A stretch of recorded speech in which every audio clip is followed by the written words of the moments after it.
لما الدادة بتاعتنا تغيب اكيد مش لازم نعطل، ومش هنسيب بيتنا متنعكش، هنرتب وهنعمل كل حاجة ممكن نعملها. دي كراتين الحاجات اللي احنا جايبينها معانا من السفر لسه هنرميها، انما كنسنا ولمعنا وخلينا المكان هادي وريحته حلوة، عشان اللي هيجي من الشغل يجي يلاقي مكان هادي وريحته حلوة يرتاح، واللي هيرجع من الدروس وعايز يذاكر يرتاح شوية ويقدر يذاكر.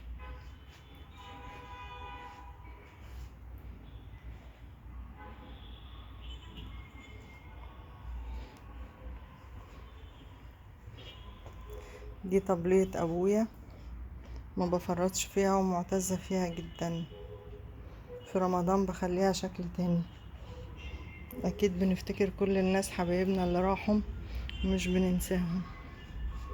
اما ده ركن الثانوية العامة، فطبعا ما بحاولش العب فيه عشان الورق والكتب، صاحبته هي ترتبه.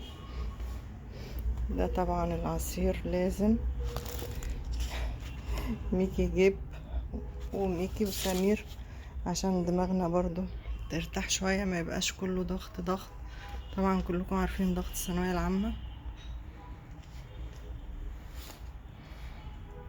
ده اخر ركن بعد الغدا وبعد كل حاجة هنقعد فيه، فاكيد برضو لازم ده يبقى الركن مريح. وهنقعد نشرب قهوتنا بعد ما خلصنا.